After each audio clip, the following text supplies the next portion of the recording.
Um, well, I will indeed present you the Dutch perspective of this. Dutch in Europe has about 22 million speakers today. Most of them live in two countries. There's a very small and dying community of Dutch speakers in France. But otherwise, they live in the Netherlands, where we have about 16 million speakers of Dutch, and in Flanders, as a part of Belgium, where there are about 6 million speakers of Dutch today. I'm mostly going to present you the Netherlands perspective. The perspectives are actually really different from the point of view of language policy on the one hand. On the other hand, we're going to see that the two countries cooperate a lot in matters of language policy. So that from that perspective, then again, there are many similarities as well. Okay, so the Dutch perspective.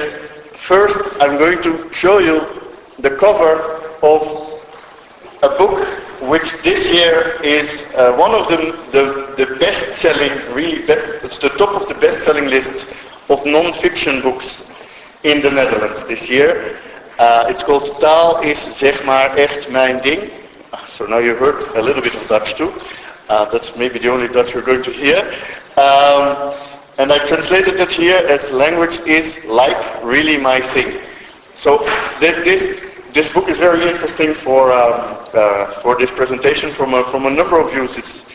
First, it makes fun. The title makes fun, as I try to evoke in my translation as well. It makes fun of what is considered to be overly hip and modern use of the language. But as you can see, that doesn't involve the use of any non-Dutch words. So there is ways of using the Dutch language and annoying other people by not using it correctly without using, for instance, any word of English, even though maybe this phrase mijn ding is a translation of the English phrase my thing.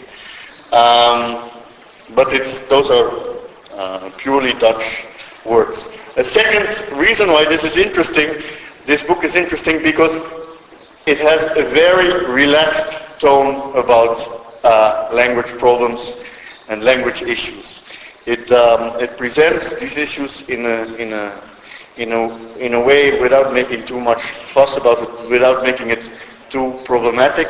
And I think that is the general attitude which the majority of the population has. People are not very worried about the state of the Dutch language. It's something which they make fun of, make fun with, they play with, and there are people who have certain fears and worries, and we're going to talk about those too. But the general population, the over 100,000 people who bought this book in the past few months apparently don't have too many fears. But the second book which is high on the non-fiction list in Dutch bookshops is this book which is called in English, My First English Van Dalen. Van Dalen is the publisher of the most prestigious Dutch dictionaries. So both the Dutch dictionary as well as translation dictionaries into all other kinds of languages. A few years ago, they came with a version of this book in Dutch, which was very popular. So it's a book for very small children, and parents are supposed to read to their children this, and in this way the children learn words. They have little rhymes about individual words. Now they translated this into English, and they're selling this, as far as I know, only on a Dutch market. So this is a book for young Dutch children to learn English words, for the parents to teach them English words. I think those are the two sides of the coin. Those two books, both of them rather popular, both of them are the two sides of the coin of the Dutch language situation. Okay, I'm going to talk, I divided my presentation in three parts. I'm going to first give you a little bit of the legal background. So the way, which language policies do we have what institutions do we have and how do they work.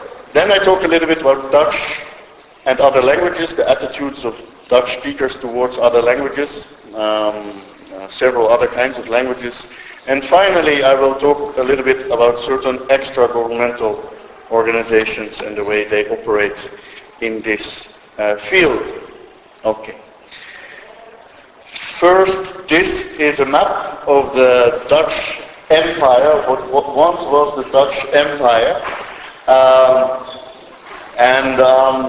One thing which is interesting and I think also important background information to understanding the Dutch view of many language issues is understanding that this empire was quite big and involved a few hundreds of millions of people at some point in particular, because Indonesia was part of it.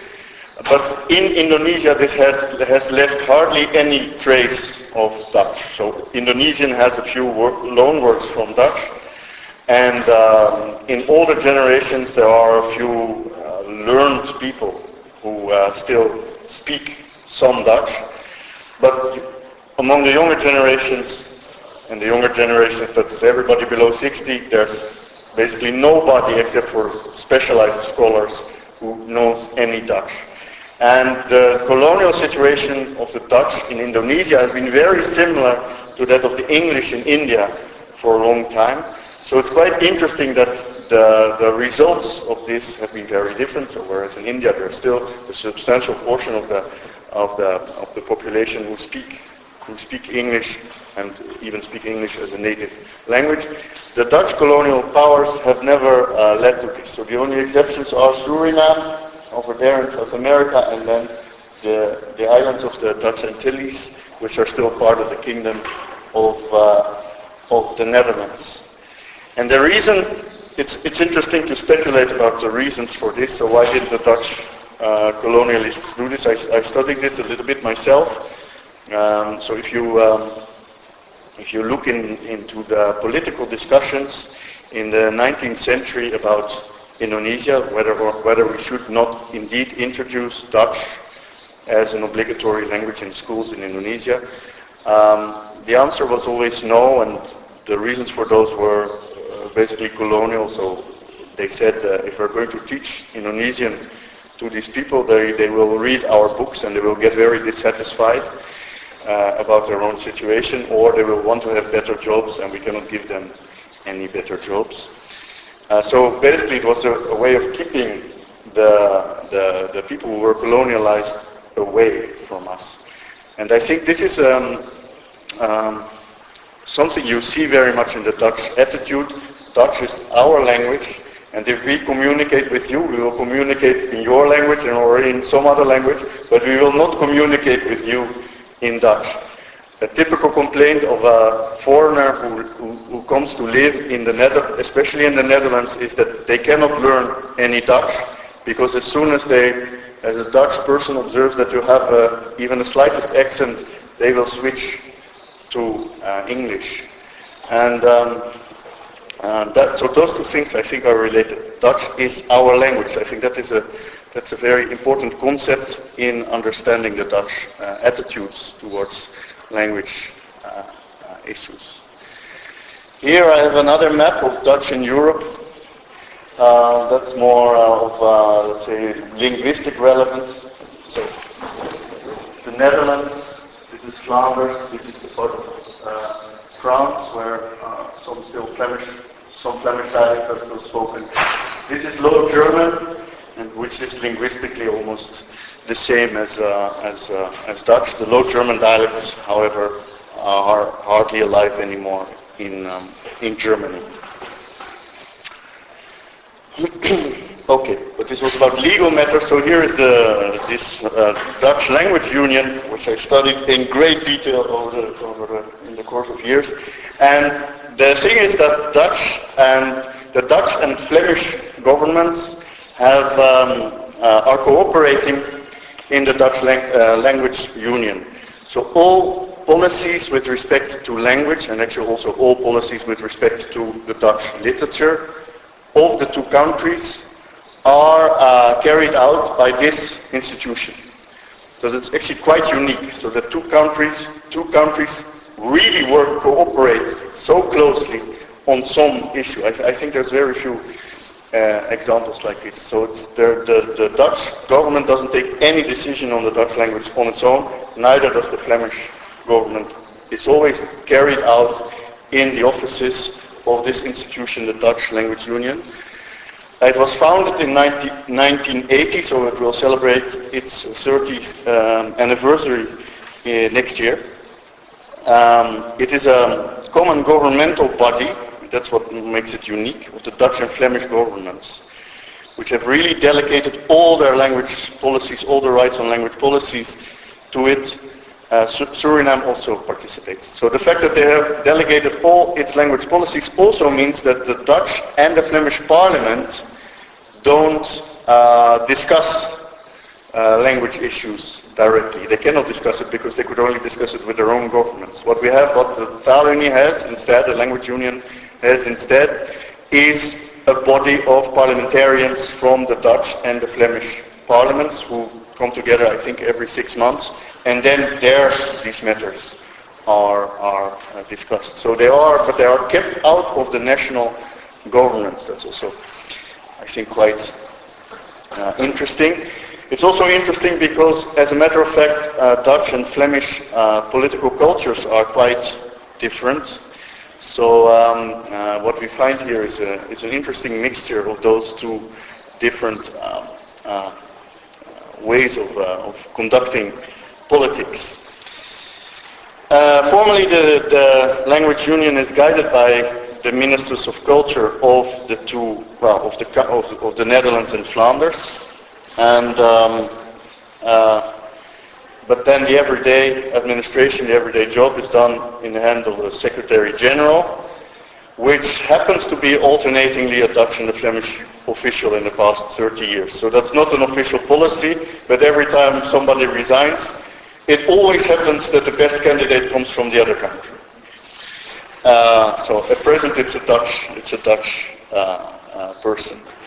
So if I would want to become the new Secretary General of the Dutch Language Union, I would have to wait until this person resigns, and then also the person after that person resigns, which fortunately happens quite often. Finally, the final bullet point gives you the aim of the language union, actually as taken from their own English language brochure.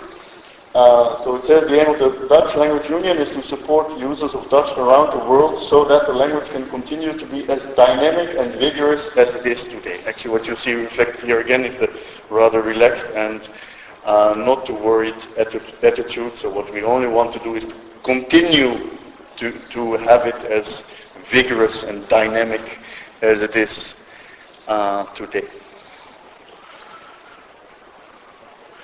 The Dutch Language Union does a number of things. They both on corpus planning and on status planning. Actually, most of the real work, in my view, is done on corpus planning issues. So they work on electronic databases and all kinds of things. More of those I will probably talk about tomorrow. Here I've just given you the thing for which they're most well known among the Dutch community. Actually, I think this is probably the only thing which people know about the language union. That's this particular little book, which is called the word list of the Dutch language. Actually, usually people refer to it as the green little book, for obvious reasons. And this contains the official spelling of the language. I have a slide about that. So there's a lot of, if there's debate in Holland or Belgium about language issues, it's very often about spelling, as is the case in many other languages too. The interesting thing is that we have an official orthography, that is to say it's decided by the state, it's decided by a state committee. What is the official spelling? Every 10 years the state committee, well, again a common state committee, Flemish, Dutch state committee comes together and decides how to spell new loan words, but usually then they cannot keep themselves from making the other rules which are already there even nicer. And this then usually leads to a lot of emotion among the general public, because some of their favorite spellings are changed.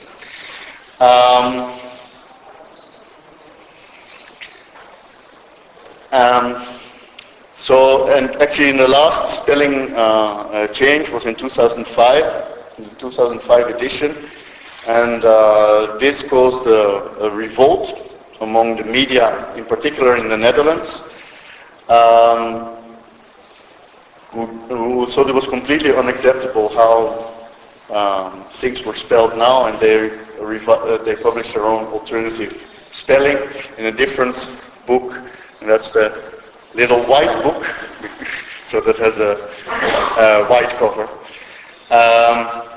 As a matter of fact, there have been counts, and the differences between the two books are really very minimal. I think if you average page in a newspaper, if you would revise the spelling.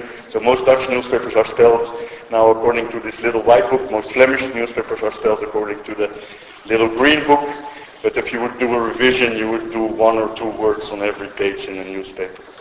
So it's not really a major thing, but it's a major thing in the emotions of at least some language users. Okay, so that's the language union. Still, of course, the two countries have their own legal situation. The Kingdom of the Netherlands first. It has 4 languages with some official status somewhere. Those are Dutch and Frisian, both of those in particular for the Netherlands itself. And then Papiamento for the southern islands of the Dutch Antilles. And English, which has an official status on one of the northern Antilles islands, namely the island of Sint Maarten. This is something which Dutch people typically don't know, so I sometimes do, for a Dutch audience, I do a quiz. I say which 4 languages are official in the Kingdom of the Netherlands.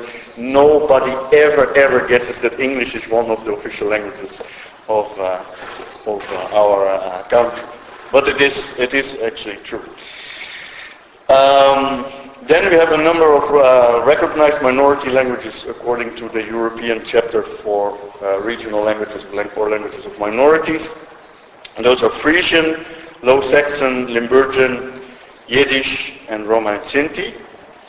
And I will talk a little bit more about that later on. And further, Dutch is the de facto common language of the Dutch government and the government of the whole kingdom. So both of the government of the European territory of the Netherlands, and also there's a separate government for the whole kingdom, which consists of the ministers of the Dutch government plus some representatives for the Antilles. So those have Dutch as the de facto common language, but this is not really mentioned explicitly in the law. So Dutch in particular is not mentioned in the constitution. There's no talk in the constitution at all about Dutch being the official language of the Netherlands. Of course the constitution is written in Dutch, so you could see that as an indication that something is going on there. But it's not mentioned, so it doesn't say that Dutch is the official language. And similarly, there are not many laws. There is, again, this is something I will talk about probably more tomorrow, but there is basically only one important law, Dutch law, which talks about Dutch, and this is the law on higher education, which says that the default language for higher education is Dutch. Now, ironically, I think higher education is the area where Dutch isn't used so much anymore. So maybe that's, there is some reason behind that. So maybe otherwise Dutch isn't threatened so much, so people don't see a reason to put it into the law. This is the area where people feel it is threatened, and therefore now they made a law. Well, if making a law is a sign that people feel a threat, then you could say, well, now maybe people do feel more threats, because actually our present government announced in 2007, when they started a plan to change this, in other words, to put something about Dutch in the constitution. That we're going to see again later what exactly that is. Oh, we're going to see it now. So this is what, because this is what the present government said in their foundational document. Balkenende is the name of our Prime Minister. It says the government promotes the simple and accurate, this is what they want to, more or less what they want to put into constitution. The government promotes the simple and accurate use of Dutch as a language of administration, of culture and of everyday use, and in order to do this, registers the Dutch language in the constitution without diminishing in this way the legal recognition of Frisian or the use of Frisian. It's rather vague, right? It promotes the use. It's not so clear what that exactly is going to mean. This was in the foundational document in 2007. As far as I know, since then nothing has actually happened to make this happen, and putting things in the constitution takes a lot of time. You need at least 2 governmental periods to do it, and then you need two-thirds parliamentary majority. The Kingdom of Belgium is completely different. It has 3 official languages, namely French, Dutch and German. Each of those languages is spoken in its own territory, except that there is Brussels, where all 3 languages play an official role. So Belgium is divided into 4 territories, namely a Dutch-speaking, a French-speaking, a German-speaking, and Brussels. And Belgium has not signed the European Charter for Regional Languages or Languages of Minorities at all. This actually leads to a rather ironic situation that Limburgian, which is recognized in the Netherlands, is also spoken in Belgium, but there it cannot get any recognition at all because Belgium hasn't signed this European Charter. And the reason for not signing it probably is because the situation is already, people feel that the situation is already very delicate, in particular about French and Dutch, and then even more in particular about the area around Brussels, where which are supposed to be Flemish speaking, but where more and more French speaking people arrive. And what they said is that people were afraid, the Belgian officials were afraid that by signing the European Charter, this would give way to the French speaking people in Flanders, or in the Dutch-speaking territory, to ask for recognition of French as a minority language in the Dutch-speaking area. Okay, so this was a little bit about the legal background.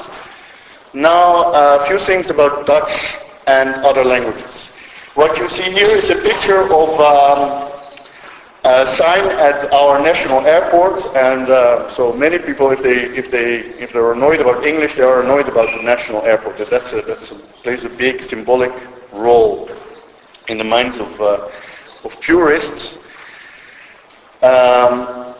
So that's the fact that many signs in our national airport are in English, or they're bilingual, but then English is bigger. So the English is written in bigger letters and first before smaller letters Dutch.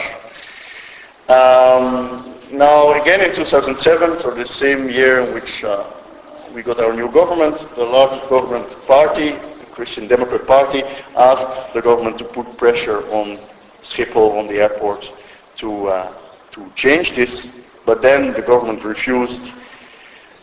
They said because of the international character of the airport. Actually, I believe even they couldn't do anything about it because the airport is a company, and I don't think they're under direct guidance of the government at all. Sometimes there have been a few demonstrations in the past too at the airport of people protesting against the use of English, but those demonstrations are really very small. It's very small groups of people who are worried about this. This might be a little bit more serious. This is again our Prime Minister here, as you can see, he is presenting a PowerPoint in English. So it's nice to have a PowerPoint on which you see somebody else who's also presenting a PowerPoint. And in particular, there is almost a ritual that every year, the academic year is opened formally, and then universities invite high official guests. Very often those are politicians to give a speech, like our Prime Minister. And it happens more and more often that these speeches are then given in English, both by the politicians and by the university officials. And there have been various protests against that also again this year, last September, so last month. At this moment, it's about 80% of the master programs. All master programs at Dutch universities are in Dutch. So, and in particular in the sciences and the technical and agricultural studies, this percentage is already at 100%. BA programs, they are typically in Dutch, so it's only about 20%, so it's the reverse, which is taught in English exclusively at this moment. One step lower again, at secondary schools, there are now about 100 secondary schools of, I think, something like 800, who offer a bilingual program, where many of the classes are in a foreign language, that's what it means. So it's always partly in Dutch, and in particular in the last years, all of it will be in Dutch because people will have to take a Dutch state exam, and the state exams are in Dutch. So the idea is then, the last years they have to be taught in Dutch because otherwise they will not know the Dutch words to answer the questions in the state exams. So the other language is almost always English, but in a few cases close to the border with Germany, it can also be German.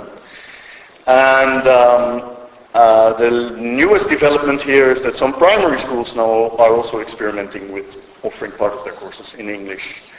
And there you also find German or even French.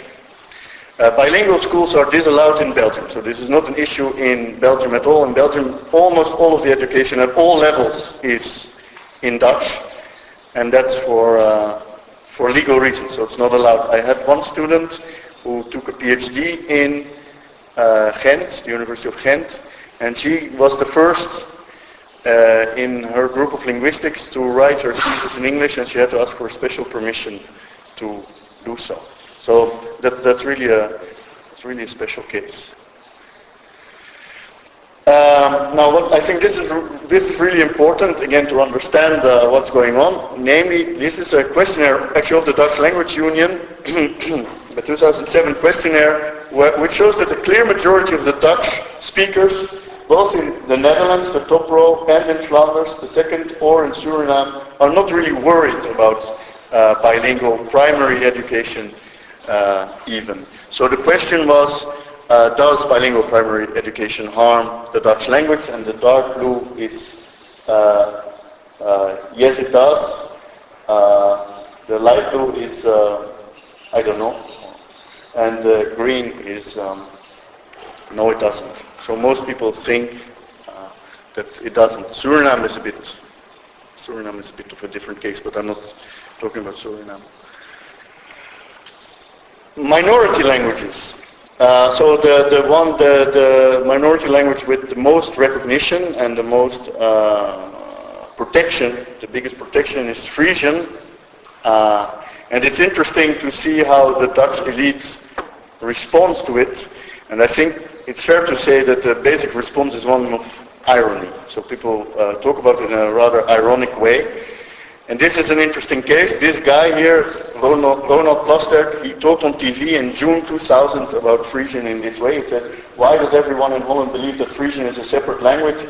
Well, there are more speakers of Turkish in Amsterdam than speakers of Frisian in Leeuwarden. Is that racism? It's a bit of a strange argument. I'm not opposed to Frisian, but everybody should understand that this language is missed. And then he went on to talk about it in a very ironic way, namely that Frisian is actually just really Dutch with a lot of mistakes, but those people make it into their own language. Now, this guy is interesting not just because he was a very influential columnist, but in our present government, he actually became our Minister of Culture and Education, and as such he became responsible for all measurements with respect to Frisian. So this is what he said when he became minister. Then he said, my heart warmly beats for the Frisian language, and as a minister I will defend its interests. The fact that I'm now doing my best to speak Frisian to you should make that clear. So one of the first things he did is he asked his people in the ministry to translate one of his speeches into Frisian, and he learned it by heart, and he gave that, although he doesn't speak any Frisian, he gave that speech, this particular thing he said in Frisian. So this is quite typical. So there is an official policy, and people will respect that policy, but the elite talks about it. I mean, he would still talk about this if he's not a minister. Again, he will talk about it in the same way as he did in 2007. But as a minister, he respects it. There's two other regional languages, namely Low Saxon and Limburgian. They are a bit different because they do not get financial or material support. Okay, I see that I'm running a bit over time, right? So I will not talk too much about this. Again, this is something I can talk about more. But this is interesting. The other minority languages are Turks and Moroccans. Moroccans are mostly Berber speaking. We had for a long time in the 1980s and 1990s big programs for teaching pupils at least partly their own language or in their own language. But these programs have been basically abolished in the last few years, in the last 10 years. And people who did that would usually refer to a belief that this education harms their knowledge of Dutch.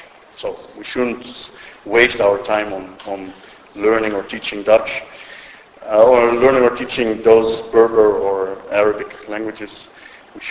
We should spend all our time on learning Dutch. Okay, sign language I will skip. Because I want to very briefly talk about one extra governmental organization which is really important. That's an association which is called Onze Taal, our language. That's what I said, right? This is the feeling that people have. It's our language. You don't have to learn it, but it's our language. This is what we use among ourselves.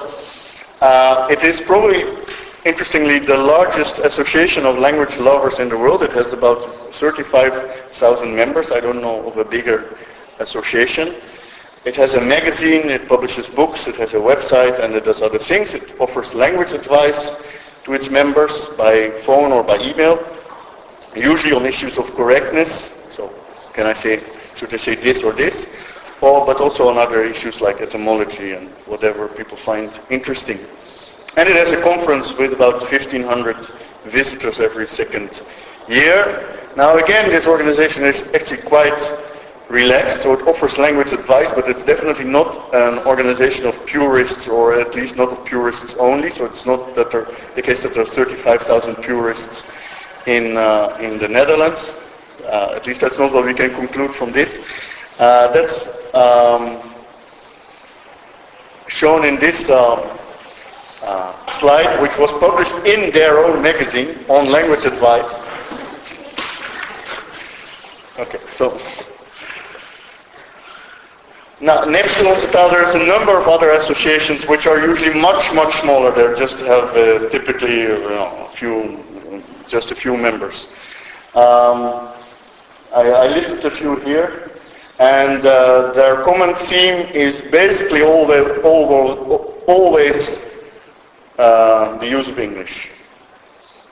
There's one small association about spelling, but that I'm not even sure whether that's so much alive anymore. So all these smaller groups, more militant groups, they're opposed to the use of English, but they're very small. They're very small. I think altogether they don't have more than 100 members, because there's also a lot of overlap in their membership. Even they have some humor. So here you see a picture of the mayor of Amsterdam. That's a sign of Amsterdam. He says, "I, Amsterdam, welcome you in this beautiful town, dear tourists." And the tourist says in German, "Mensch, das ist ja blöd. Ich dachte, Amsterdam sei die Hauptstadt der Niederlande." Or in other words, "Well, that is stupid. I thought Amsterdam is the capital city of Holland." Okay, so these are my conclusions. It seems that on average, Dutch speakers, in particular the Dutch speakers in the Netherlands, are rather optimistic and relaxed about their own language. You can see a shift to English in various domains, and this is sometimes noticed. But it's typically not seen as a big threat except by a very small minority. Thank you.